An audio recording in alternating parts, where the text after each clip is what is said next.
Okay, and welcome to the Chris Thomas Spaghetti Bolognese making instructional recipe video. The first thing you're going to need is actually a kilogram, if you want to make a lot, of prime beef mince, okay? This has been picked up from Safeway. It's obviously a kilo, cost you about 10 bucks. Okay, this is really important. See if you can locate and find jars of the Five Brothers Raphael's Bolognese sauce. You're going to need either something like this. This is probably a kilogram. What is it? 500, I don't know. What is it? 800 grams of crushed tomatoes. If you can't get that, even better, this brand, Five Brothers, have an amazing sort of quite tall jar of passata, which is sort of the same thing. You need a cheap bottle of red wine because about half this bottle is actually going to go into the recipe.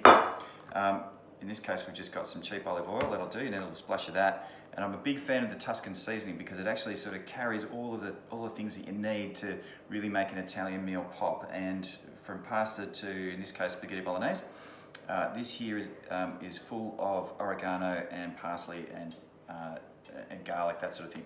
So what I'm going to do next is show you the next step, which is to cook this. And there's a special way to cook this to make sure that it goes really fine and it absorbs all of the juices and all of the flavors that are coming through from all of these fantastic things here.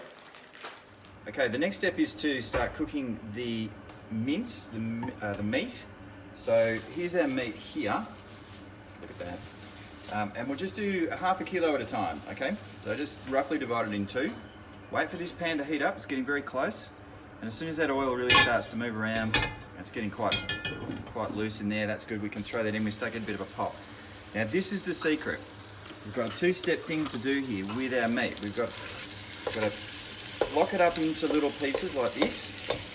And then, to make it really small, as we're going through this here, we need to do this quite early on. We're going to start mashing it with a mashed potato masher. And that's a huge part of the secret of this sauce. So we're going to get our masher, which lives over here. One of these. Fantastic potato masher. Slow that there for a second. We're going to start mashing the meat. Like that. And what that does is it gets rid of all the lumps. So it's a bit messy. You just want to cook that up a little bit and just give it a good mash. It's a horrible thing to do, but it's going to have really big benefits to the flavours of the food later. Because what it means is that you've got smaller bits of meat, and the smaller something is, the more surface area it has, and that means it's going to actually pick up the flavours a lot better. Okay. One final step here, really important, as this is starting to cook now, this is when we start to add our Tuscan seasoning, so be quite generous with that. So we'll go now, we're ready for another quick mash up. Look at that, already it's starting to look great. Oh yeah, see how it's really starting to break up, we're getting lots of small pieces there. We'll just let that fry up a little bit more. I'm on quite a high heat here as well. Okay, really want to almost wok it. So you can see now this is really starting to reduce because a lot of this meat carries a lot of moisture. So you want to really boil off the moisture and get it quite dry. And you'll see that as I start to stir this, that we're starting to get a lot of browning happening. So this is actually getting quite close now to being ready to take off, and then we'll do the next batch.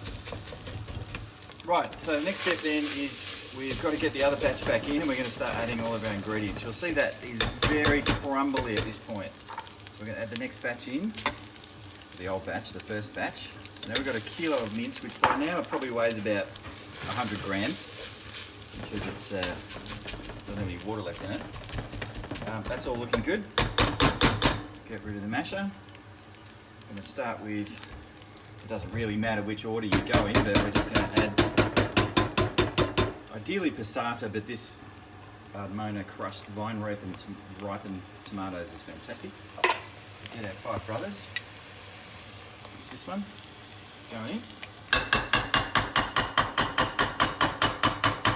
So there's a lot of tapping there.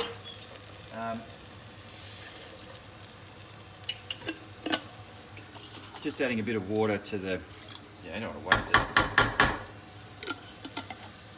Okay, and then we need a lot of red wine because this is what gives it its rich colour. There's almost half a bottle in there. You can probably see how much is left in there, maybe just a splash more, right? That's good for the chef as well, that red wine. It really helps with the whole process. So we'll give it a bit of a mix through. And that's starting to look very rich, and you'll see it's quite moist and wet and whatever. So what we need to do now is transfer this onto a low heat, and we're actually going to put a lid on it. We actually want to trap all that moisture in there, and we're going to put a lid on it, and we're going to leave that simmer on very low heat for at least 4 hours, and that's really important. And what that does is it really starts to make the meat, you know, sort of break down, almost like a slow cook, like a pulled pork or something like that. That's already starting to look amazing. And then on the low heat for 4 hours, and then for the final hour, for the last hour, take the lid off and just let it reduce a little bit, and that is going to be absolutely amazing.